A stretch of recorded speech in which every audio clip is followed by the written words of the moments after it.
Hello folks, and welcome to the MSFS Aviator 2020 channel. This is my first video today. What we're going to do is I'm going to go through the settings that I use to get my simulator up and running as smooth as butter. So what we're going to do is I'm going to take you through everything that I've done in order to get a smooth simulator experience. Now the whole community seems to be hell-bent on getting the maximum amount of frames in their simulators. Now, truth be told, you don't need 60 FPS in a simulator. You want smooth frames in a simulator, stutter-free frames. Now this simulator is a bugger to run, to say the least. You need a lot of computing power, but you also need a well-optimized system to be able to run this simulator. And even with the best hardware out there at 60 FPS or 40 or 50 FPS, this simulator stutters. Now, in the last couple of days, Asobo and Microsoft released a nice update in terms of performance, and it has seen a much better experience for many of us. But after watching a lot of videos and after listening to a lot of you guys out in the community, there's still an issue regarding stutters, and stutters that pertain to those found at the airports, you know, taxiing around the airports, coming down on approach. These were definitely my issues, and even after that patch recently, there was still somewhat of an issue, you know, taxiing around, turning around corners, coming in for approaches, etc, etc. A lot of guys still have a lot of stutters, and I can still see them in a lot of the videos the guys are making. So today I'm going to uncover exactly what I've done to get rid of those stutters. Okay, they're not completely eradicated, but I can tell you now I've got it to at least 95% gone, and I'm so happy with this simulation experience now, especially with this lovely CRJ that we got up on the screen here. It's absolutely fantastic. So let's get down to that nitty-gritty. Let's minimize this. I'm flying my, I'm on a pretty healthy system here. I'm using an i9 9900K processor clocked at 5 gigahertz. Okay, I've overclocked them on my motherboard, and I've also got 32 gig of RAM. Okay, those are also using their clock profiles, the XMP profiles on the motherboard, so I'm getting the maximum performance I can from those RAM sticks. And I'm in the simulator with a 2080 Ti, RTX 2080 Ti, okay, and I'm not clocking that card at all. It's all dead standard. Inside of Windows is where things start to change. Now, the very first thing that I have got here is I've got game mode settings here. So you can just type in game mode and it'll come up game mode settings. You're going to open that and you're going to go over to game mode and you're going to turn it off, right? You don't want it on. Switch it off, okay? You're going to close that off. The next thing we're going to do is actually go into our C drive, and we're going to head over to our program files. We're going to double click that, and you're just going to make sure that you've got all of your files as shown. So you're going to go view options. You just want to make sure that you go to view and show hidden files, folders and drives. Okay, what you're going to do now is you're going to go down to Windows apps. Okay, double click it, and you're going to scroll through this massive list here of all sorts, and you're going to look for Microsoft Flight Simulator 1.14.60 blah blah blah. You might have a different key thing going on behind yours. I think they're all the same actually, but you're going to go into that, right? And you're going to scroll down and you're going to look for Flight Simulator, all right? And what you're going to do is right click it, I installed something called Take Ownership, and this is one of the things that you're going to have to do. You're going to have to install this thing called Take Ownership, because these things are locked into your system and you can't edit them unless you unlock them and take hold of their ownership as your computer. Okay, so just make sure you've got Take Ownership installed, because that'll allow you then to edit this. So what you're going to do now is right click that, and you're going to go down to Properties. You're going to go to Compatibility. Let's just move this up over here. And what you're going to do is change settings for all users. Okay, that's system administrators, users like myself.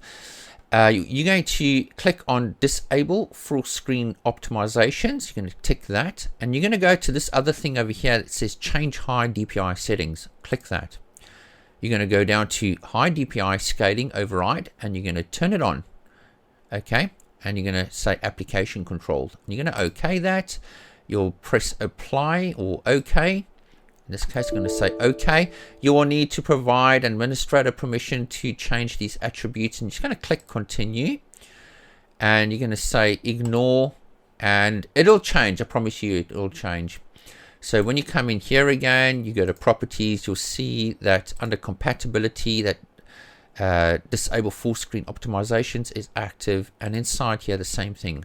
Override High DPI Scaling is active as well. That's all you're going to do inside Windows. I'm just going to ignore that, and we're going to go out of that. And the next thing we're going to do is open our Nvidia control panel. Right, and what I want to do is I want to get the maximum performance from my GPU, my graphics card. We are going to scroll down here until we get to the power management mode, and we're going to click and select Prefer Maximum Performance from the drop-down menu.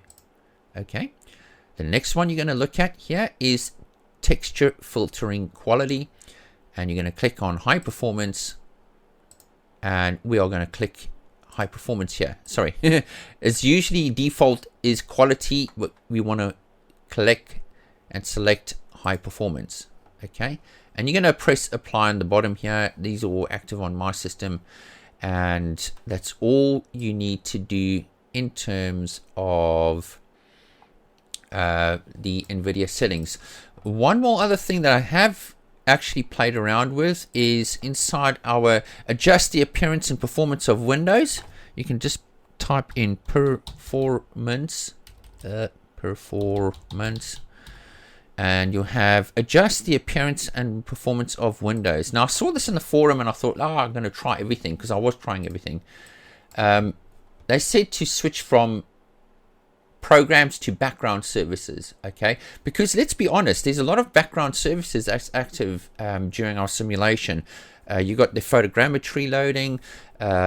You've got this talk between your machine and the internet. There's a lot of background services going on, so there's a chance that those background services might hog your system. So I've got it on background services.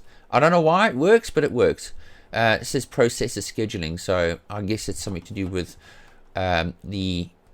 what's important to the what processes are active on your machine. I've just set it as background services. Okay, and that's pretty much the Windows setup. Now what we're going to do is we're going to climb into the simulator, and I'm going to go over to our options, and I'm going to go to the graphics options, and I'm going to take you all the way from the top.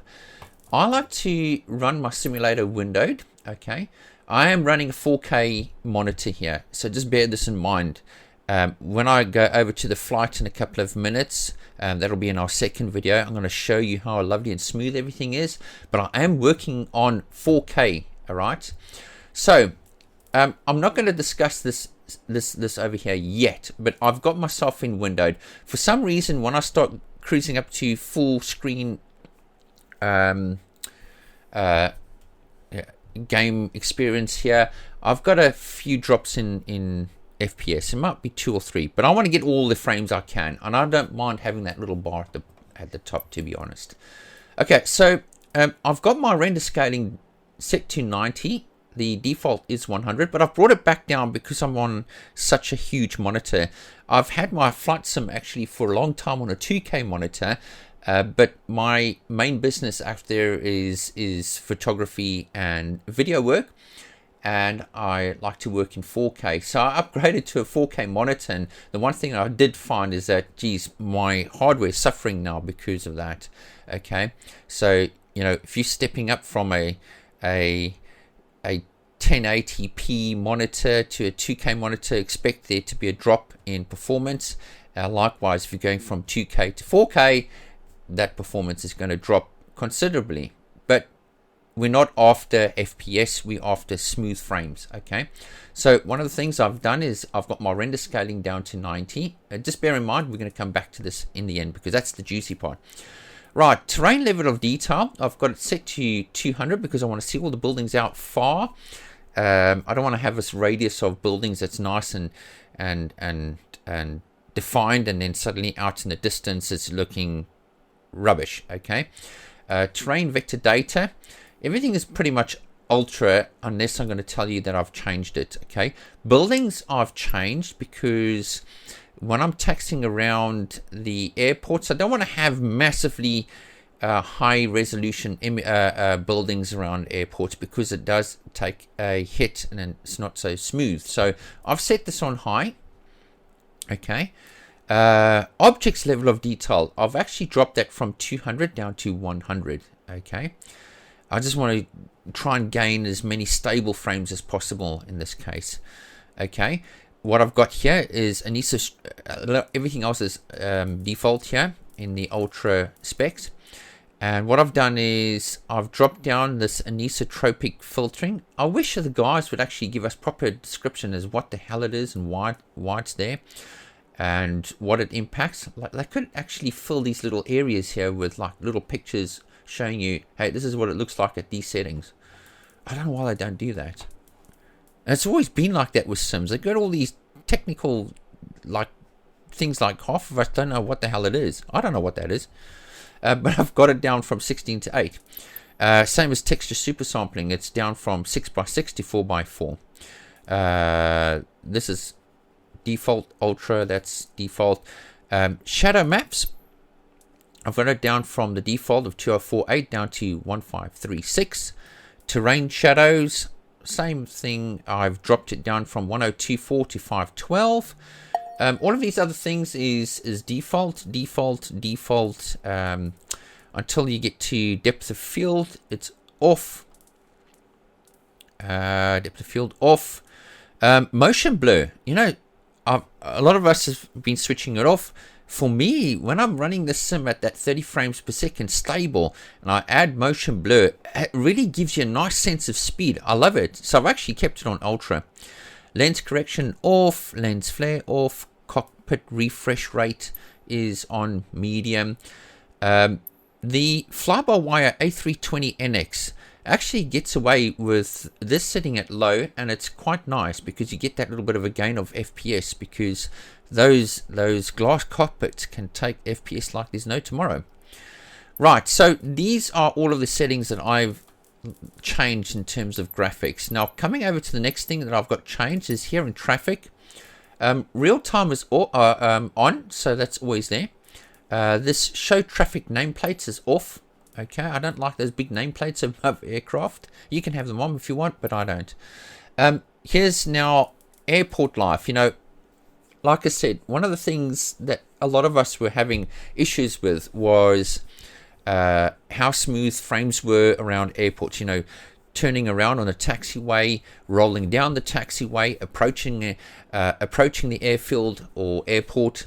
You often see a lot of stutters. So I worked on this airport life and I said, you know what, let's try and drop things down a little bit to see if it makes an impact. And in all the confusion with all the settings I was trying out, obviously I've discovered now what is working, what's a happy medium. I've actually got these settings set like this here. I think these are all 50 by default, but I've now dropped them down to airport vehicles. It's down to 24. Ground aircraft density from 50 down to 17. I think those were the defaults, but I've certainly dropped them down. Okay. Coming here to land and sea traffic. Leisure boats, I've switched them off. I couldn't give a hoot about leisure boats, and I couldn't give a hoot about ships and ferries. And this menu traffic fauna, I have no idea what the hell it is. Description is not even there, so I've got it off as well. Anything that could potentially affect anything at low level flying, I've got it off. Okay, and that's all I've got on this page here. Data, nothing. These are all kind of default here. I haven't changed anything there, to be honest. Okay, so there you go, folks. That's what I've got everything set to, and I've got a super smooth simulation. And what I'm going to do is, in the next video, I'm going to do a little bit of a taxiing around at one of my favorite airports down in Switzerland.